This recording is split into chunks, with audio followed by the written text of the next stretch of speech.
Welcome to Season 4 of the Kayak Bass Connection podcast. I'm your host, Jared, and tonight we are once again talking about the 2026 season. Specifically, we're going to release the schedule for the Southern Illinois Kayak Club Tournament Trail. So I'm very happy to have back with us tonight our new tournament director for 2026, Jonathan Kestner. Thanks for coming back, Jonathan. Thank you for having me. It's always a pleasure. Oh, it's good to have you on here, and I can't wait for myself to find out where I'm going to be doing some fishing at next year. So this is going to be great.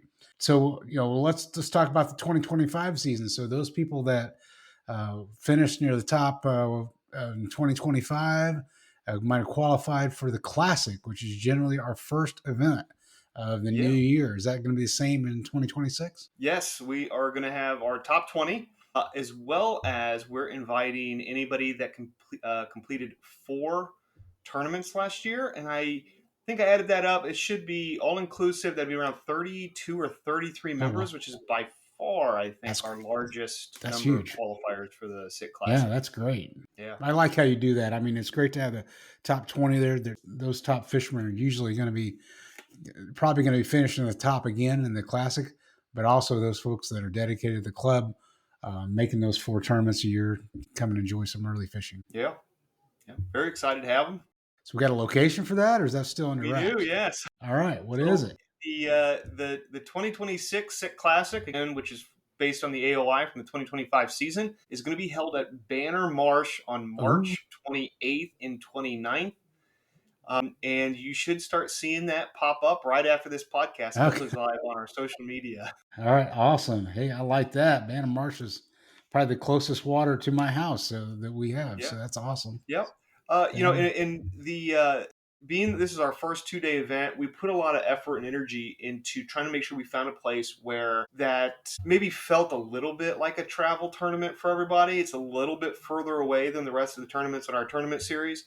Yes, kind of the farthest north that we generally fish. Yeah, I think it's the furthest we've ever gone north whenever we've done a Banner Marsh tournament. It was a lake that was not on our 2025 schedule, so it's a place that many of us haven't fished in a little while. It also, we know that it produces big fish, and I don't think very many people in the club have fished there this early in the year, so it ought to be exciting to see what everybody has drums up for the tournament. But yeah, it's an interesting fishery. It's a strip mining operation that was flooded, I think, way back in the 70s or something. I mean, it's been around quite a while. It's definitely not your average impoundment that we fish. Yeah, always puts up big numbers too. So that's cool. It does. And so this is a big deal. 2-day tournament. Okay, so how is that going to work out for points? Is it accumulative over both days? Yeah, so what we're going to do is it's going to be more, I would consider this one of the more traditional formats. It is going to be a 5 fish on day 1, 5 fish on day 2, and then the winner is chosen by the cumulative best 10 fish, 5 from day 1, 5 from day 2, so that there is an emphasis on consistency across day 1 and day 2. Yep. That's great. Now, is that going to be maybe the first 2-day tournament that SIKC has had? First 2-day tournament by in the SIKC club. Yeah. All right. And we're thinking that how that works out, that might be something we see in the future for these special events like this, right?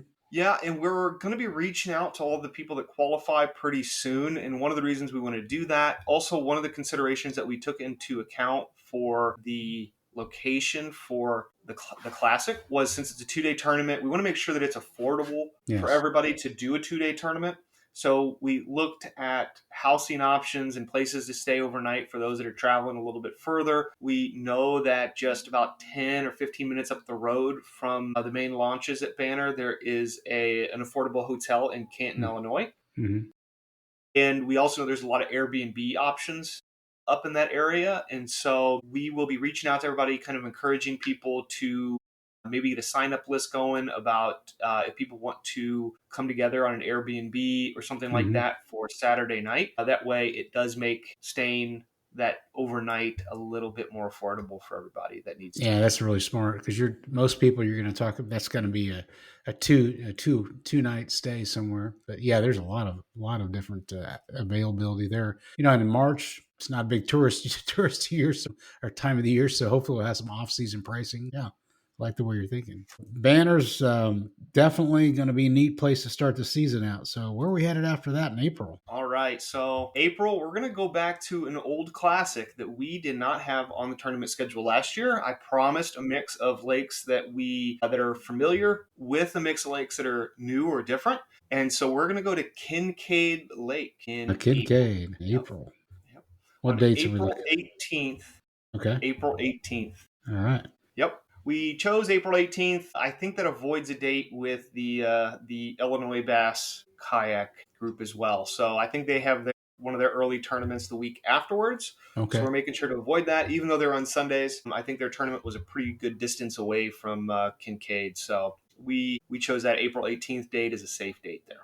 That's definitely something else you have to think about this year, right? You got another club that we all, we want all of our clubs to prosper, but we got to do some cooperation there in scheduling. So that's great that It you're is. thinking There's that. a lot. We know that it's a full schedule for everybody. Of course, we always hope that SIKC putting together and being organized in a sense that it keeps bringing people back whenever their schedule does get full. But at the same time, I think the more the merrier. And I think we're growing the state of Illinois into one of the best kayak fishing states. And has some just from the grassroots level all the way up to high competition, all the way across the Mm-hmm. state from north to south. It's really going to be a lot of fun. I'm looking forward to directing SIKC as well as participating in Bass. And Yeah. we have a really good relationship with the director of Bass, who's been a member in SIKC for several Mm-hmm. years now. Yeah, that's great. It's just good for everybody. The rising tide lifts all boats, right? So that's good. All right, so that's April, Kincaid Lake. I like the fact that we're going there in April because it won't be quite the party scene. Okay. And we took that into account as well for our lake Yeah. placement, which brings us to May. All right. We wanted to work a new lake in a lake that I think has only made a SIKC tournament schedule once, and that was back in 2018, I believe. Wow. We wanted to work this one back into the schedule. It's a good bass lake. It's a little larger, has recreational boats. So again, we wanted to get there before the summer season really hit. So on May 16th, we're going to be having a tournament at Crab Orchard Lake. Crab Orchard. Crab And Orchard. Huh. for Let's do those some SIKC research. I members don't know. that I haven't, almost know nothing about that. it is a much larger lake than most of the other lakes. It's located, I think, near Carbondale, Marion. I want to say it's just east of Marion. Yeah, it's between the. Oh, is it east of Marion? The Okay, so east or that it would might be not be right between the between two. Marion and Carbondale. Okay. Might be right between the two. Yeah, I think it is. Yeah, it's just east of Carbondale then. Okay. And has a long history. It's a good bass lake. I think a few years ago they drew it down a little bit to do some work on the spillway, but from what I've heard from some of the members, the levels are back up. They've done some stocking and some habitats, and it is fishing really well right now. So I'm really looking forward to that. That's great. So there's a lot to talk about there with a much bigger body of water. The big limitation for most kayak anglers is distance. So that brings a whole new strategy into things. It's interesting. Yep. And I think that isn't that a federal It is a federally it's federal managed lake. lake. It's in the same group. So technically, I guess the way to say this is that Little Grassy, which doesn't really exist anymore at the moment, Yes. and Devil's Kitchen are both part of the Crab Orchard watershed.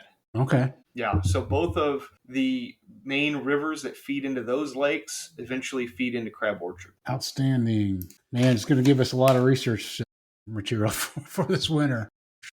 And I will say, to help people prepare, off the top of my head, I don't know exactly what the launches are, but I do know we have multiple launches available for us at Crab Orchard. So it is a large lake, and we did our research and we picked 2 or maybe 3 different launches that we'll be able to use. I will warn people because those lakes, for those that have done Grassy or Devil's Kitchen that we've done in the past, you may recall, for all those lakes that are part of the Federal Reserve, it does require a additional day use pass, or you can consider it a parking pass.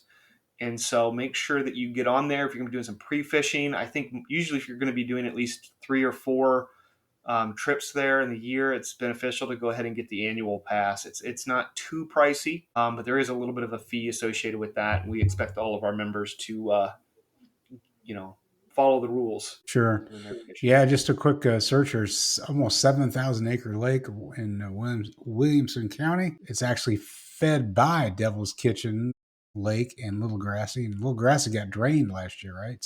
Yeah, and I not 100% sure, but my understanding was that there was an issue with the spillway at Little Grassy, and Mm, there wasn't a solid plan for what they were going to do to fix it. And man, so they just drained it and let it go down. I do think there is a long term belief that they will restore store Little that. Grassy, but I don't know what the timeline is on that. Okay. Looks like there's at least two campgrounds available there. That'll be a time of year that might not be too bad at camping. That could be an option for staying there. So yeah, Yep, and then there's exciting. of course a lot of availability around crab with Carbondale and Marion so But close. yeah, There's a lot of options for people that don't want to be out in the weather the night before. yeah. All right. That's now. Then we Is there a different permitting process for that because it's a Corps of Engineer lake, or do you have to go through the DNR, Illinois DNR as so well? DNR still does the reservations for permits, but there is an additional permit that we had to pull through the Federal Reserve. So I'm really fortunate. We have Dustin Siegel, who's been helping us with the scheduling, and so he's been taking care of a lot of that for the club. And so shout out and thank you to Dustin, and Yes. helping get all this stuff arranged. Hey, great, great. All right, so that's May. What do you got Yep. for us after that? All right, we're moving into our hot months now. Yes. Last year, we were up at Coffeen in April. Let's see how it fishes in June. So we're going All to go down to right. Coffeen in mid-June on June 13th. On June June 13th, 3rd. we're heading to Coffeen Lake. That has become a favorite of mine. Has been really producing the last few years we were there. It's like every year that we've been doing Coffeen, it has just gotten better and better and better. And some people say that it's because it was a power plant lake, the power plant shut down, and it kind of fell off in the transition to ambient. But it's almost like it's now used to being ambient and it's starting to recover. And I think we're seeing that recovery. So it's coming back to a peak for sure. Yeah, and we always have good attendance at those events, and there's always really good weights. I will say Coffeen was one of the lakes that we considered heavily for the classic.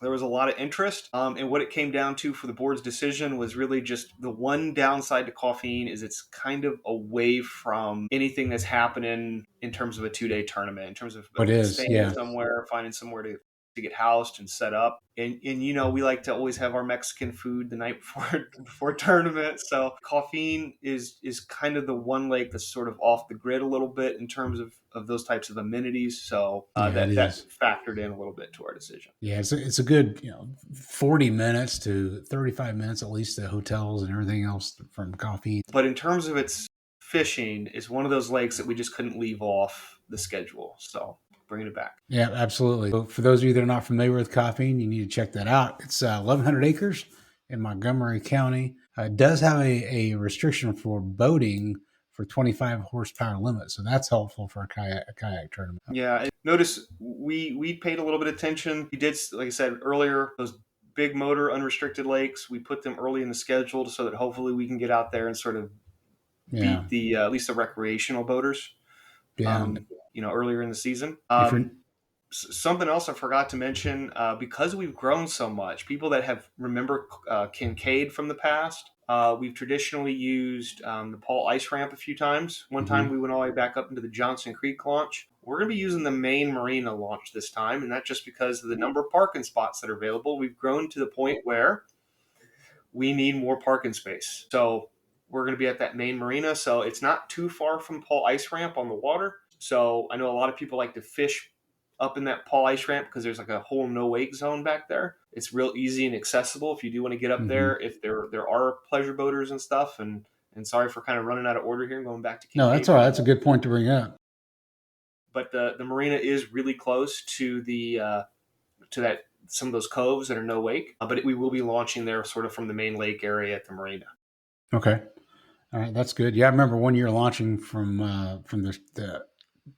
the muddy water upstream. It was shallow and horribly muddy. So that'll be nice. At least you have an option because that does have a lot of deep water areas if you want to fish deep, and it's got a lot of shallows. Yeah, that Johnson Creek launch, I wouldn't put anybody through that again. No, no. I think that might have been my very first tournament with Sick, and I did not have fond memories of that launch. It was one of my first years, that's for sure. I Yeah. remember, I think it was my first year or second year we went there, and we're not too far from Kincaid, so I did a lot of pre-fishing up there. So I kind of knew there's some big flats that you just can't get across in a kayak, and by the Mm. time we got to tournament day, I knew how to avoid those. But it was muddy, it was rough, and hard to find fish. And I think the winner had 4 fish. I don't think the winner Oh had a wow, limit at that tournament. Yeah. that makes for a long day. Jumping back to the June tournament in Coffee, I was just glancing at their fisheries report. This ought to get you a little excited about that. Okay, so the largemouth bass, the IDNR says they rank that as excellent. And the first sentence in the report is Coffee Lake has a solid largemouth bass fishery in place. So bingo, Yep. that's where we want to be. One of the things that the scheduling director Dustin Siegel does for the league during the season, he analyzes all of the fish caught that are uploaded on Tourney X. It's a big task. He loves doing it. He's a uh, does research for a living, and he takes all those fish and all that data, and he kind of gets an idea of how each lake fishes from year to year. He even kind of keeps track of the time of the year to see if that's important. But caffeine, not just it doesn't just feel like it's been fishing better year after year. It really actually is fishing better every year. Incredible, incredible. So that puts us really into the hot July. We're gonna fish in July, or we're gonna skip it. No, I'm the heat doesn't bother me. I know it bothers people. We've been really lucky. I don't think we've been out there too much when it's too hot. We're going to be fishing right in the middle of it, July 18th. We're going to Sancrest Lake. And this is Sancrest is again one of those mainstays. We see it on there almost every season. It fishes great every time we go there. It's consistent. What we haven't done is we have not seen it much in July. And No, we like to mix it up. If we see a lake, in the spring one year, it might fish really different in the summer. And so we try to mix it up, especially with the lakes that we fish a lot. The only exception to that, of course, is when we go to Newton, because Newton does have restrictions that prevent us from scheduling any tournaments there during the summer months. So, Sancrest is an interesting thing. This is going to be interesting in July. I think you're right there. This could be a real challenge because what I've been there in July, and it is a very warm water temperatures. If you don't have a lot of rain or anything else to cool it down, the exceedingly warm. So it'd be a yep. challenge. Yep. The one thing I noticed in the October Illinois Bass Championship this last year was that I just don't think you can underestimate how much flow is produced around the cooling loop at Sancrest. And it does make a huge difference in terms of the water temps and finding locations and finding fish. It also makes a big difference in water clarity because of how much current actually is flowing through there. So it creates a unique challenge. We're pretty familiar with these power plant cooling lakes, but Sancrest, I think in particular, because of its size and the size of the plant in comparison to the size of the cooling loop, while it is a Mm-hmm. large lake, a whole chunk of that lake is completely outside of the cooling loop. It produces some unique challenges and some opportunities for anglers to kind of look for and in their game plan, and I think. Yeah, we're seeing a lot of these coal-powered cooling lakes shutting down. And Quick Search looks like it says it's been offline since 2017. That's one of the reasons I was so shocked at why it was so warm in July. So it's just something to start thinking about now. We're Yeah, going to be they dealing with definitely that. still do something there, and they still run it because I was in the outflow pre-fishing in Okay. October. It was pushing a It lot was of water, pushing a lot of water. yeah, it Okay. was 85, and it was flowing very quickly through the cooling loop now out the outflow. Yeah, Sankers is one of them. I remember we did an interview with the IDNR biologist last fall, and that was one that they really said was a hot bass lake that was hot. I mean, is really great fishing. There's a lot of tournaments there, but people are still catching big bags. That's It's great where to see. caffeine has been coming on. Our numbers suggest Sancrest is probably by far the most consistent big bass lake that we fish. Yeah, by far. I know people love Newton, but Sancrest is just it's year in and year out. No matter what time of the year we're there, people catch some big Consistent. fish. Very Yep. good. Good choice. Good choice. So that brings us to August. August is going to be our Asterix Lake. We have the fan favorite Cedar Lake, the Yes. one that everybody talks a big game about and doesn't. doesn't like to show up. It showed up last year pretty well. Yeah, It always sometimes. seems to fish tough when we go there. That's going to be on August 15th. And notice we're kind of driving down the middle here. That's Hmm. just avoiding holidays and other things that are going Yeah. on. It seems to work pretty well to drive down the middle of the month. But August 15th, we're going to be at Cedar Lake. Again, the asterisk is because Cedar Lake is managed by the city of Carbondale, and they don't allow permitting before the first of the year. We've not had problems usually getting our permits for there, and we will be prepared to put in for those. But we always do put that asterisk there. We do have a backup lake. I won't mention it because if we get our permits as indicated, we won't need it. Won't But go there. Yeah. Okay. the date will be August 15th. Asterisk next to Cedar Lake. Okay. Fantastic. And And I think usually everybody's that's familiar with Cedar. It's the Carbondale Water Reservoir. It's not a power plant lake. It's more ambient, and beautiful it's lake. real beautiful, very deep up north, Hmm. a little bit dirtier down south. And the last couple years, and I think we'll be doing the same thing. Again, they have kind of small parking lots, and so we're going to attempt to do a double launch. So you can launch from either the north or the south. We'll work out the details on Tourney X. You'll see them. It's pick your poison, north or south. That's what everybody always talks about Yeah. with Cedar Lake, right? Yeah. And Cedar is one of those lakes that, you know what, 100 inches is absolutely possible in a couple different lakes, but Cedar seems to be the one that at least once a year, you'll have a group with 100 inches plus there. So that's fantastic. Yep, and we're no strangers to Cedar. We've done Cedar, I think, as the classic the last couple years, Hmm. or on and off the last 4 years, sort of alternating between Cedar and something else. I think it produced 100-inch classic, which I Yes. think was the single day record, still held by Darren Hemker. I think that was 3 years ago, and he got that chatterbait out, found the right spot at Cedar, and ended up with an entire board full of 20s. Yeah, and I think we might have did an interview on that. It's probably back in the archives of the podcast. Anybody wants to take a look at it. So that pretty much wraps up the season, right? We Maybe have one more. There's one lake missing, right? And I mentioned it earlier. We can't schedule Newton during the summer months, so we have one more to finish up the schedule, and that's on September 19th at Newton Lake. September 19. Okay. Yep, it's where we finished up last year at Newton. We're going to finish up again this year at Newton. We're going to use that west launch. It's just a great lake to finish on, I think.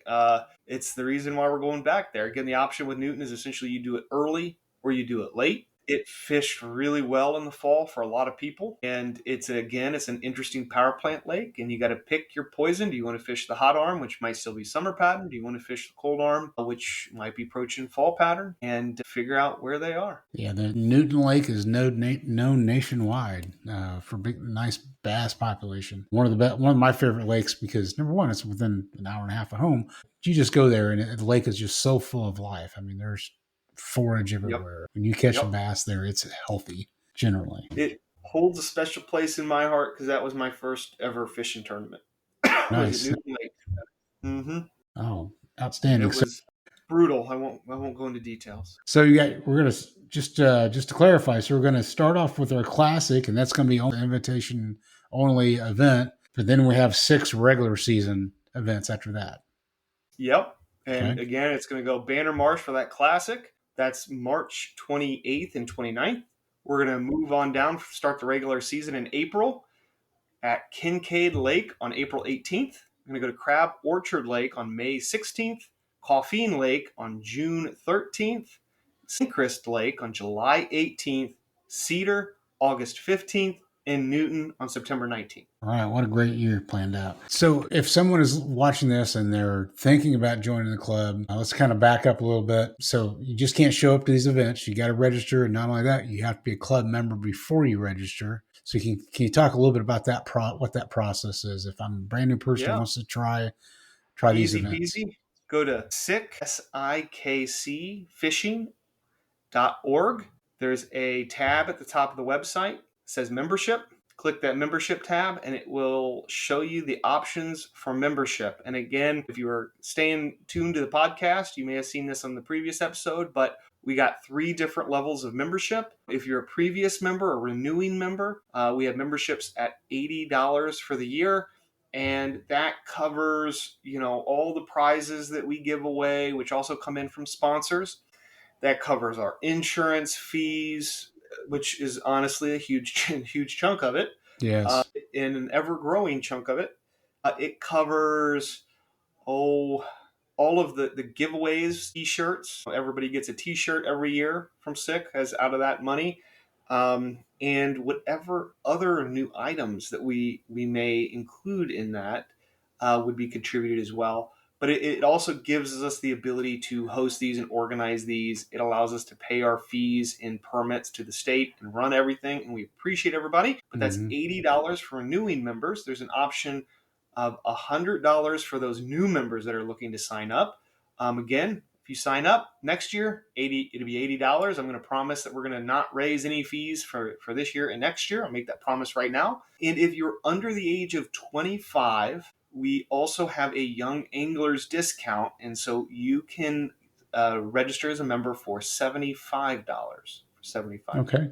Yeah. Love to see those younger members, first time tournament anglers just coming out. So regardless of your age, that's awesome. So those memberships will not go on sale till after the first year. Is that right? They are going to go on sale on January 1. And again, they go on sale on the website. Included in that membership, there is membership access on the website. So there'll be some additional features as we get sponsors officially on board. You'll be able to look up sponsorship codes and sponsorship information in that membership site. So I want to give a shout out to James Fott down at Midwest Kayak Club. He's one of our 2026 sponsors right now. Awesome. So I want to shout him out, and he's going to be upping his deal. So for those members thinking about going down there, he's already signed up to give 15% off for SICK members. So in That's a order to big get that deal. access to that code, you got to sign Yeah. up on January 1. And I think he's also going to throw in a little bit of money into Big Bass. And I don't want to get people too excited, but I've talked to a couple other potential sponsors,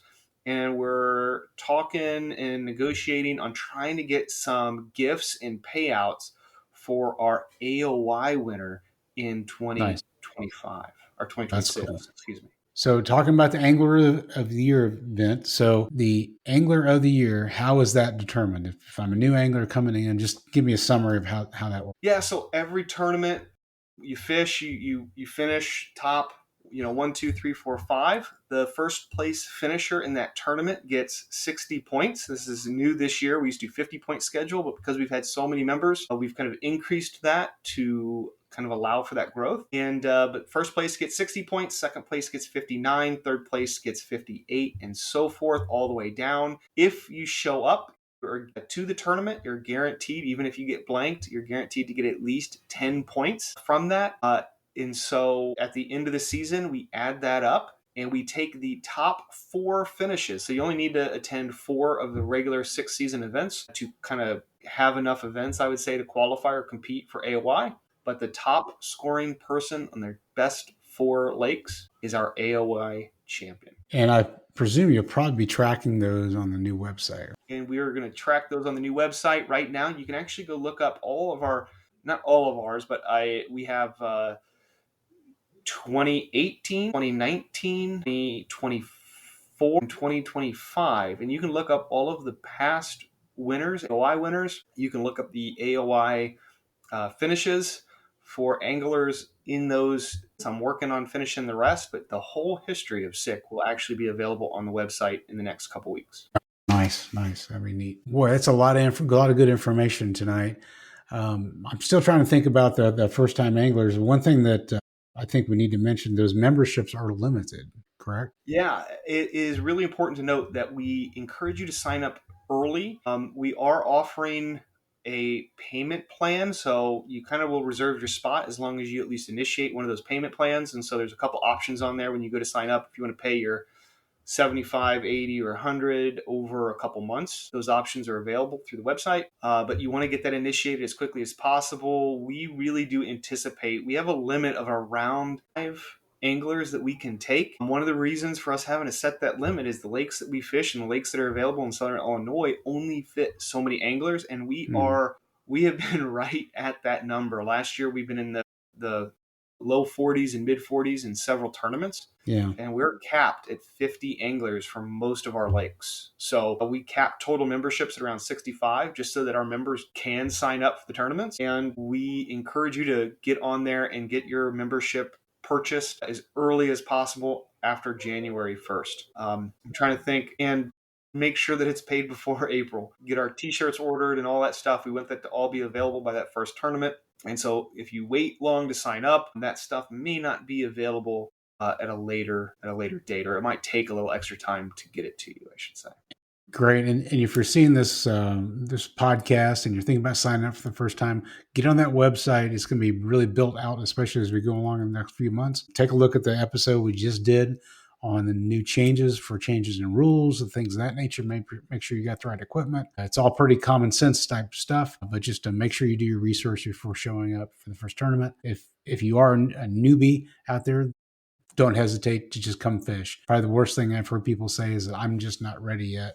But trust me, you probably are probably going to do better than some of the other people that are there, including myself. So don't say you're just not ready. The quickest way to get better is fish with better fishermen. Yeah. And as I always say, one of the biggest advantages to being a member in SIK is what you learn from everybody around you. And it's not one of those clubs where we are going to try to run each other off of our spots and those sorts of things. I have learned so much from the people that I fish with, and we learn from each other and we share information. We don't hide it. I mean, there might be something, you might get something in your back pocket, but we care about the sport. We love being out there. We love the camaraderie. Come join us. All right. Fantastic.